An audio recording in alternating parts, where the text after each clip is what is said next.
Thank you so much for listening in on today's episode. Before we get to the content, I just want to give you a quick reminder that although I am a lawyer, I am not your lawyer. Nothing I talk about in today's episode should be construed as legal advice of any kind. So if you have questions about today's topic and how it might apply to you or your unique situation, your best bet is going to be to contact a lawyer in your city or state. All right, now we got that covered. Back to the episode.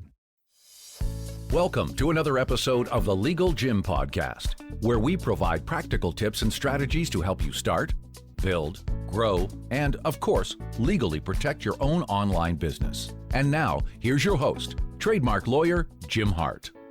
Well, hello and welcome to another episode of the Legal Gym Podcast. Thank you so much for joining me today. Today we're going to be talking about virtual addresses and whether you should be using them for your LLC. This is a topic that I get asked about a lot with regards to my clients, and so I definitely want to touch on this. Now, for the show notes for today's episode, which will include all of the links and resources for everything that I'm going to be discussing today, make sure you head on over to hawthornelaw.net/55. That's hawthornelaw.net/55. All right, now let's go ahead and dive in. And before we do, I just want to mention one other thing. This is I'm basically repurposing a video that I did for my YouTube channel for this. So I'll be cutting out the information from that video that really doesn't resonate in an audio podcast.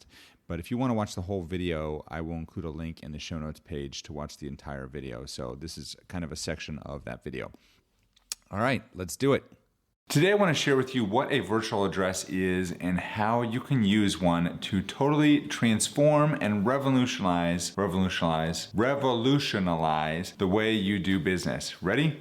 Let's do it. Hey, my name is Jim. If you're new to the channel, I am a trademark and online business lawyer, and I operate my law firm that is based out of North Carolina in the United States, remotely from Portugal. And a lot of you who may be new to the channel or just finding me for the first time today with this video are probably wondering, how in the world do I do that? And so today what I want to do is share with you my deep dark secret about how exactly I do that, and it has to do with virtual addresses. Now, for those of you that are just getting started with online business, or maybe if you have been doing online business for a number of years now, privacy is always something that's very important when you're doing a business online.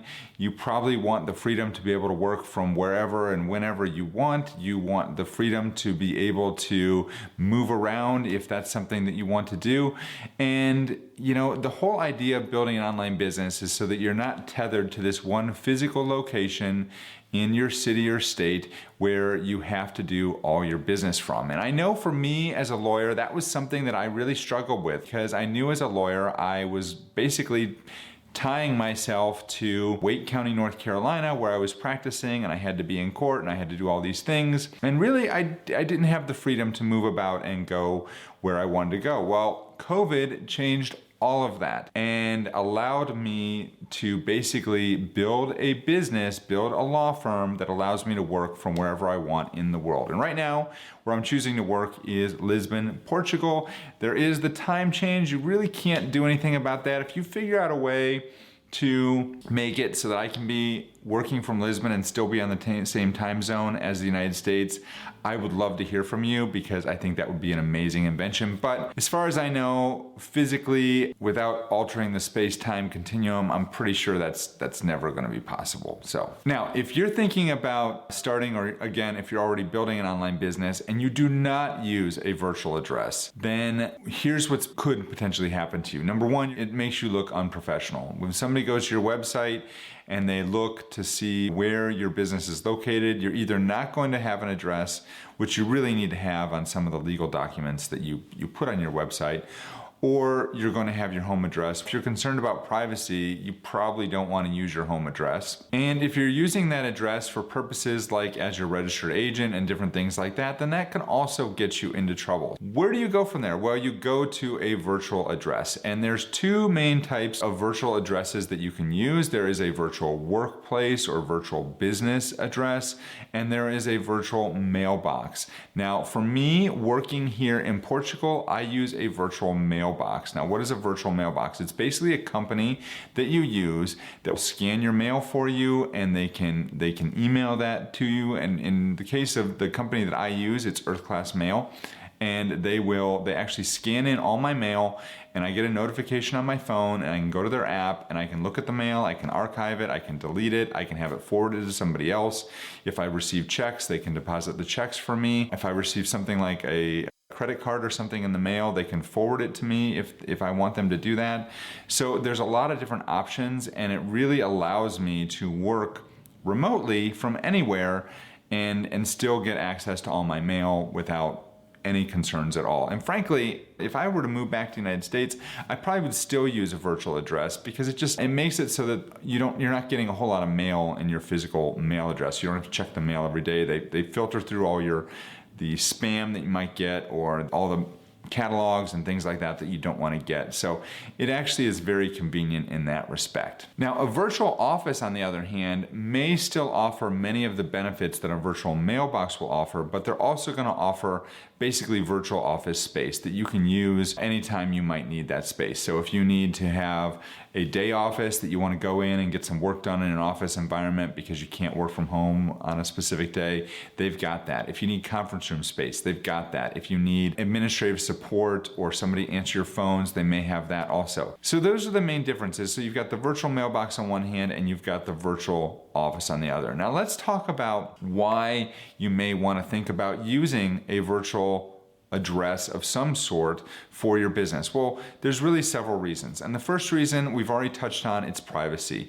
Nobody wants to have their personal address out there online for anybody to be able to find you, or if you have a disgruntled customer or things like that. You just don't want to have that information out there. So privacy is going to be the main one, and the main reason why many people want to use a virtual address. The second main reason that you're going to want to use a virtual address is because if you sign up for one of the email service providers, such as ConvertKit or ActiveCampaign or Kajabi or anything like that, then they're going to ask you what your business address is, because that needs to be included in the footer of each email that you send out to make sure you're not violating any canned spam laws. When you sign up for that service, you're not going to be able to send out emails until you provide them an address, and you're probably not going to use your home address as that address. So that would be the second reason you should consider a virtual address. The third reason you want to really consider a virtual address is because you may move. I've moved in the past several years multiple times, and I've moved my business to different locations. We've moved our house several times in the past several years.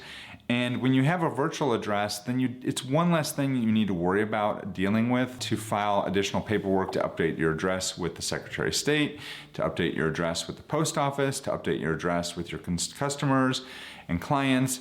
And it just makes it a lot easier because you always have the same address regardless of where you decide to move. And if you move, you just update, the virtual address provider. And so that's all you really need to do. So that actually makes it quite easy and convenient if you are going to be moving around a lot, or if you're going to be traveling a lot, or if you're going to be operating your business remotely from other parts of the world. Then this is nice. You have this address and you can just forward things directly to where you're at, as opposed to having to worry about changing your address with the Secretary of State's office every time, or the post office every time you decide to go someplace new. And then another really great reason to use a virtual address is if you actually do want to expand your business. So for me, for a law firm, right now my law firm is based in Cary, North Carolina. Well, it's actually based in Raleigh, North Carolina. And if I wanted to move to, say, Charlotte, or if I wanted to move and open up another location in Florida someplace, or Ohio, or somewhere else, then all I have to do is set up a new virtual address in those locations. Now, there's a couple major limitations to having a virtual address, and these are things that a lot of people get confused about, so please pay attention. The first major limitation with a virtual address is that you cannot use that virtual address as your registered agent address or your registered address unless you have an arrangement in place with that provider from the beginning. A lot of registered agents will offer virtual address services and allow you to use the address for both, but a lot of the virtual address companies will not. They don't go backwards. They're not going to actually allow you to use your virtual address as a registered agent address. And so it's important to understand that. You shouldn't be using that virtual address that you've signed up for as your registered agent address, because That's not the function that it serves. You need to appoint somebody to do that, and they need to actually accept that role. So that is not something that you can do with a virtual address for most virtual addresses. I'm sure there's going to be some exceptions out there, but the services that I'm going to be recommending down in the description, you cannot do that with, as far as I know. The second thing that you cannot do with a virtual address is you're not going to be able to use it for your business bank account. For US banking regulations, there must be a physical mailing address that you use when you open up a bank account. Whether it's a business account or personal account, it doesn't matter. You need to have a physical address in that city or state where you're opening up the bank account. And so that means you can't use a virtual address for it. Now, big caveat here, you can have that physical address that you use to open up your business bank account, but then the mailing address for your account will be with the virtual address that you use. So actually, the physical address you use is not going to be seen anywhere. It's not going to be on your checks. It's not going to be anywhere connected to your bank account other than on the back end. You're using that to open up the bank account. But once you've done that, then you're going to use your virtual address as the mailing address for that bank account. So like I said, there's a couple services that I recommend for virtual address and virtual office services. The first one that I use and love is Earth Class Mail. There'll be a link down below to sign up with them. That is an affiliate link, so I do get a small kickback if you do sign up with them.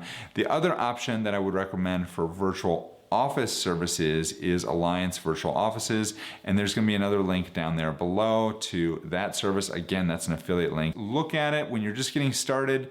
This is something you definitely should invest in, and I think it's a great idea for your business. All right, all you Legal Gym listeners, now that you know more about virtual addresses, what they are, why they are smart for your business, the limitations of them, etc., you are ready to implement. Because if there's one thing that we love to do over here at the Legal Gym, it is to take massive action. So if you haven't already, make sure to check out the show notes page for today's episode. You can get a rundown of all the links and resources that we talked about here today by visiting hawthornelaw.net/55. That's hawthornelaw.net/55. That's going to be the home base for all of your legal and business tools and resources to help you start, build, and of course, legally protect your very own online business. Thank you so much for listening today, and I look forward to talking with you in the next episode.